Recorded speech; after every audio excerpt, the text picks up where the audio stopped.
Hey guys, welcome back to my channel. This is Yamaha FZ version 3 socket jumper. Version 3 বলেন version 2 বলেন অথবা Yamaha MT-15R15 এগুলো socket jumper একই হয়, সিলও একটাই। সো আজকের যে আমাদের ভিডিও টপিক হচ্ছে যে আমরা আজকে এই বাইকের সাসপেনশন রড চেঞ্জ করব। তো কীভাবে এই বাইকের সাসপেনশন রড চেঞ্জ করতে হয় সেই ভিডিওটাই আজকে আপনাদের সাথে কন্টিনিউ করব। তো দেখতে পাচ্ছেন এই যে আমরা উপরে স্প্রিং নাট সব কিছু খুলে নিয়েছি। তো অয়েলটা ভালোভাবে পরার পরে আমরা এটা খুলব। তার আগে আপনাদের এইরকম একটা রড লাগবে, রডের মাথায় 24 নম্বর একটা নাট ঝালা দিয়ে নেবেন, না হলে ভিতরে ধরতে পারবেন না। ধরতে যদি না পারেন তার উপরে একটা 8 নাম্বার অ্যালেঙ্কি নাট আছে যেটা আপনারা খুলতে পারবেন না। তো এই যে দেখতে পাচ্ছেন আমার হাতে যেটা আছে এটা 8 নাম্বার অ্যালেঙ্কি, এটা দিয়ে আপনাদেরকে নাটটা খুলতে হবে। তো আমরা নাটটা খুলে নিচ্ছি, এরপরে আপনাদেরকে দেখাচ্ছি যে কীভাবে রডটা আলাদা করতে হয়। সো গাইস, উপরে ডাস্ট কাভারটা খুলে নেবেন, নিচে একটা স্প্রিং ওয়াশার থাকে সেটাও খুলে নেবেন। স্প্রিংয়ের একটা লক থাকে, তো ওই লকটাও খুলে নেবেন আপনারা, না হলে যদি এমনিতে টানাটানি করেন তো সিলটা আটকে যাবে, খুলবে না। অবশ্যই এটা মাথায় রাখবেন। এরপরে এইভাবে রডটা হাত দিয়ে ধরবেন, ধরে এটাকে ভালোভাবে শক্ত হাতে বাহিরের দিকে পুশ করতে হবে। এটা দেখতে পাচ্ছেন ঠিক সেমভাবে আপনারা বাইরের দিকে পুশ করবেন। সো গাইস, দেখুন এই যে আমাদের রডটা খুলে গেছে। খোলার পরে দেখুন ভিতরে দুইটা ওয়াশার থাকে, একটা সিল থাকে, নিচে কলার ওয়াশার থাকে, নিচে একটা বুশ থাকে আর একটা কলার ওয়াশার থাকে। তো খোলার সময় যদি আপনারা একটু ভালোভাবে লক্ষ্য করেন তাহলে লাগানোর সময় বিষয়টা আপনাদের জন্য ইজি হবে। আমরা অনেক সময় একটা ভুল করে থাকি যে আমরা খোলার সময় তো না দেখে খুলে ফেলি, তো লাগানোর সময় চিন্তা করি যে কিভাবে খুললাম আর কিভাবে এখন লাগাবো। তো যারা ফার্স্ট টাইম খুলবেন অবশ্যই একটু দেখে শুনে খুলবেন, তাতে করে হবে কি লাগানোর সময় আপনাকে আর অত ঝামেলা পোহাতে হবে না। যে কোনো জিনিস এভরিথিং আপনারা যাই খোলেন যাই করবেন অবশ্যই দেখে শুনে করবেন, তাহলে পরবর্তীতে আর সেটা আপনাদের কাছে পেইন লাগবে না বা এটা নিয়ে আর ভাবার কিছু থাকবে না। তো আমি জাস্ট এটা আপনাদের বোঝার জন্য বললাম, যারা ফার্স্ট টাইম খুলবেন তাদের জন্য। তো গাইজ, দেখতে পাচ্ছেন যে আমরা নতুন রড নিয়ে এসেছি। তো রড দুটো চেঞ্জ করে দেবে। অ্যাকচুয়ালি একটা রড টাল ছিল আর একটা রড খাওয়া ছিল, যার জন্য রডটা চেঞ্জ করার প্রয়োজন পড়ে গেছে। তো এই যে আপনারা দেখতে পাচ্ছেন, এবার এখানে আমি যেভাবে ঠিক কাজটা করবো আপনারা একইভাবে করতে হবে। উপরে এই যে নিচে একটা বুশ থাকে, এটা সাসপেনশনের নিচের দিক ভিতরের দিকে থাকে, অর্থাৎ সকেটের ভিতরে থাকে। এটা সকেটের উপরে একটা বুশ থাকে, কলারওয়ালা একটা বুশ থাকে রাউন্ড। এটা আপনারা আগে যদি লাগান তাহলে এই সাসপেনশন রডটা ভিতরে আপনারা এন্টার করতে পারবেন না। তো এই ভুল করা যাবে না। আর ওই ওয়াশার যদি কলার ওয়াশারটা একবার যদি লাগান তাহলে খোলাটাও মুশকিল হয়ে যায়। তো অবশ্যই সেটা আপনারা মাইন্ডে রাখবেন। তো এইভাবে আগে রডটা এন্টার করে নেবেন সকেটের মধ্যে, এরপরে বাকি কাজগুলো করবেন। আমরা এই যে আপনারা দেখতে পাচ্ছেন রডটা এন্টার করে নিতেছি। এরপরে এরকম একটা ভুজ থাকবে, রাউন্ড ভুজ থাকবে, এই ভুজটা বসাবেন। তো এই ভুজটা নিচে একটা গ্যাপ আছে, গ্যাপের মধ্যে গিয়ে পড়বে। তো এটার জন্য আপনাদেরকে উপরের ওয়াশারটা দিতে হবে, দিয়ে হাতুড়ি দিয়ে ট্যাপ করতে হবে। ভালো কোনো মার্তুল থাকবে সেটা দিয়ে আপনারা ট্যাপ করতে পারেন। ট্যাপ করে রাউন্ড যে কলার ওয়াশারটার ভিতরে আপনারা এন্টার করেছেন সেটা সম্পূর্ণ ওইখানে একটা ঘাট আছে, ঘাটের মধ্যে বসিয়ে দিতে হবে। তো আমি বসিয়ে নিচ্ছি, এরপর আপনাদেরকে দেখাচ্ছি। সো গাইস, আমাদের ভুজটা বসানো আমার শেষ।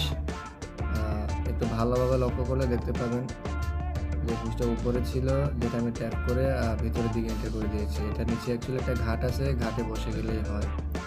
তো অবশ্যই আপনারা এই জিনিসগুলো একটু মাইন্ডে রাখবেন, তাহলে কাজ করাটা ইজি হবে। আরেকটা কথা বলি, রডটা আপনারা অবশ্যই ভালোভাবে ক্লিন করে লাগাবেন, না হলে সিলটা কেটে যেতে পারে। তো গাইজ, নিচে আরেকটা বুশের মতো এই যে দেখতে পাচ্ছেন একটা ছোট্ট একটা রড থাকে, এটার ভিতরে একটা স্প্রিং থাকে। তো এটা ঠিক এইভাবে বসবে। বসানোর পরে যে রডটা দিয়ে আপনারা পুলার হিসেবে ব্যবহার করেছেন, এটা দিয়ে আবার এটাকে আটকে রাখতে হবে। আটকে রেখে এটাকে ভালোভাবে হ্যান্ড টাইট করে দিতে হবে। এই এটা আসলে রড যদিও পুলার হিসেবে কাজ করে, এটার মাথায় একটা নাট ঝালাই দেওয়া আছে 24 নাম্বার নাট। তো আপনারা চাইলে এরকম রডের মাথায় নাট ঝালাই দিয়ে একটা পুলার তৈরি করে নিতে পারেন। আর এমনিতেই মার্কেটে কিনতে পুলার পাওয়া যায়। এটা দেখতে পাচ্ছেন আমার হাতে 8 নাম্বার অ্যালেঙ্কি নাটটা এখানে এন্টার করে আপনারা ভালোভাবে হ্যান্ড টাইট করে দিবেন। না হলে এখানে নিচ দিয়ে আবার অয়েল লিক করার সম্ভাবনা থাকে। আর নাটের মাথায় একটা অ্যালুমিনিয়ামের বা পিতলের একটা ওয়াশার দেখবেন আপনারা, ওয়াশারটা ফেলে দিলেও অয়েল লিক করবে। তো গাইজ দেখতে পাচ্ছেন আমাদের রড টাইট করা শেষ। এখন উপরে যে ওয়াশারটা আমরা আগে বসিয়েছিলাম সেটা আমরা আবার বসাবো। এটার উপরেই অয়েল সিলটা বসবে। এটার দুইটা সাইড থাকে, স্মুথ সাইড আর একটা প্লেন সাইড। তো প্লেন সাইডটা আপনারা নিচের দিকে দিবেন, স্মুথ যে দিকটা সেটা উপরের দিকে রাখবেন। আর এখানে সিলটা বসবে। তো এই ওয়াশারটা না দিলে হবে কি, যদি আপনারা না দেন তাহলে সিলটা 2 দিন পর পরে কেটে যাবে। তো এটা কোনোভাবে মিস করা যাবে না। তো আমরা যে দেখতে পাচ্ছেন ইয়ামাহার যে অয়েল সিলগুলো পাওয়া যায় সেটা আমরা নিয়ে এসেছি, অরিজিনাল অয়েল সিল। আপনাদের কাছে যদি হাতে গ্রিজ থাকে একটু ভালোভাবে লাগিয়ে নেবেন, হালকা করে, খুবই হালকাভাবে লাগিয়ে নেবেন যাতে করে সিলটাতে স্ক্র্যাচ না পড়ে। এটা খুবই সেনসিটিভ। আগে বলেছি যদি একটা বালু কোনাও থাকে তাহলে ওই সিলটা কেটে যেতে পারে।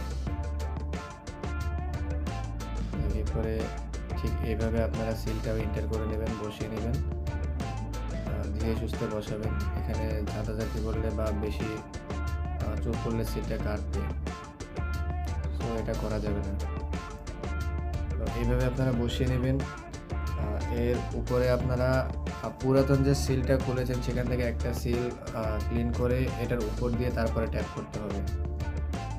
তো এই মুহূর্তে আমার কাছে অ্যাকচুয়ালি আমার আগের যে কুলারটা ছিল, রাউন্ড কুলারটা, যেটা দিয়ে আমি সিল বসাতাম, আমার ওই কুলারটা খারাপ হয়ে গেছে, যার জন্য আমি আরেকটা অর্ডার করছি।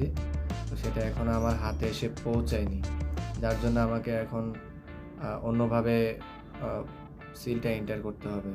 আপনারাও যাদের কাছে পুলার নেই চাইলে এভাবে করতে পারেন, তবে প্রপারলি টুলস দিয়ে কাজ করা ভালো, এতে কাজের সময় নষ্ট হয় কম, কাজটাও পারফেক্টলি হয়। তো এই যে দেখতে পাচ্ছেন আপনারা ঠিক এভাবে সিলটা বসিয়ে দিতে পারেন। আমার সিলটা বসানো হয়ে গেছে। আর উপরে যে একটা স্প্রিংয়ের এই যে দেখতে পাচ্ছেন লক থাকে, লকটা বসিয়ে দেবেন। এই লকটাও অনেক কাজের।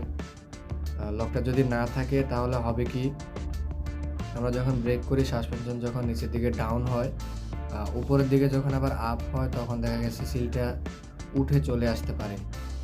সিলটা যেন উঠে না আসে সেই জন্য এই লকটা ব্যবহার করা। রডটা যখন উপরের দিকে আপ ডাউন করবে তখন এই এই লকটা সিলটাকে গার্ড করে রাখবে। আর উপরে একটা ডাস্ট কাভার থাকে, এটা অ্যাকচুয়ালি অয়েল সিল না, এটা ডাস্ট কাভার হিসেবেই ধরা হয়। এটা ভিতরে ডাস্ট প্রবেশ করতে দেয় না। এই ডাস্ট ক্যাপটাও আপনারা লাগিয়ে নেবেন। তো গাইজ দেখতে দেখতে আমাদের ভিডিও প্রায় শেষ পর্যায়ে। ভিডিওটা কেমন হচ্ছে অবশ্যই আপনারা কমেন্ট বক্সে কমেন্ট করে জানাবেন। ভালো লাগলে লাইক দিবেন। আমার চ্যানেলে যদি নতুন হন তাহলে অবশ্যই চ্যানেলটা সাবস্ক্রাইব করবেন। আর এখানে যে স্প্রিংটা দেখতে পাচ্ছেন, স্প্রিংয়ের নিচের যে মাথাটা ঘন, ওইটাই আপনারা ভিতরের দিকে রাখবেন, অর্থাৎ সাসপেনশনের ভিতরের দিকে রাখবেন। যে মাথাটা ঘন সেটাই। এই স্প্রিংয়ের একটু টাইমিং হয়, যেটা অনেকেই জানে না। আর এখানে অয়েলের পরিমাণ হচ্ছে 450 ml। তো এইখানে 150 ml যে বোতলগুলো পাওয়া যায় 100 ml হয়, আপনারা মিস্টেক করবেন না অবশ্যই, এটা মাইন্ডে রাখবেন। এখানে 450 ml অয়েল লাগে। আপনি এবার বোতল 3টা দেন, 4টা দেন বা 1টা দেন, সেটা কোনো ম্যাটার করে না। এখানে ম্যাটার করে হচ্ছে আপনি কতটুকু অয়েল দিচ্ছেন সেটা। অবশ্যই প্রপারলি কাজ করতে হলে বা প্রপারলি যদি এটা আপনি সেট করতেছেন তাহলে অবশ্যই আপনাকে 450 ml 50 ml দিতে হবে, কম দেওয়া যাবে না। কম দিলে গাড়ির হ্যান্ডেল ব্যালেন্সিং ঠিক থাকবে না। তো এখানে আপনারা একটু অয়েল দিয়ে বা হাফ অয়েল দিয়ে সাসপেনশনটা ভালোভাবে খেলতে পারেন। খেলার পরে গিয়ে উপরে যে পাইপটা থাকে সেটা লাগাবেন, তাহলে ভিতরে এয়ার জমে থাকার কোনো সম্ভাবনা থাকবে না। তো এই ছোটখাটো বিষয়গুলো যদি আপনারা একটু মাথায় রাখিয়ে কাজ করেন, তাহলে আশা করি আপনারা ইজিলি যেকোনো কাজ করতে পারবেন। আর আপনারা যারা আমাকে ফলো করেন বা আমার ভিডিওগুলা দেখেন, তো আমি আশা রাখি এতটুকু অন্তত যে আমি চেষ্টা করি আসলে প্রত্যেকটা ভিডিওতে সবাইকে ভালোভাবে বুঝিয়ে দেওয়ার, যেন আমাকে আবার কমেন্ট বক্সে কমেন্ট করে কোনো সলিউশন নিতে না হয়।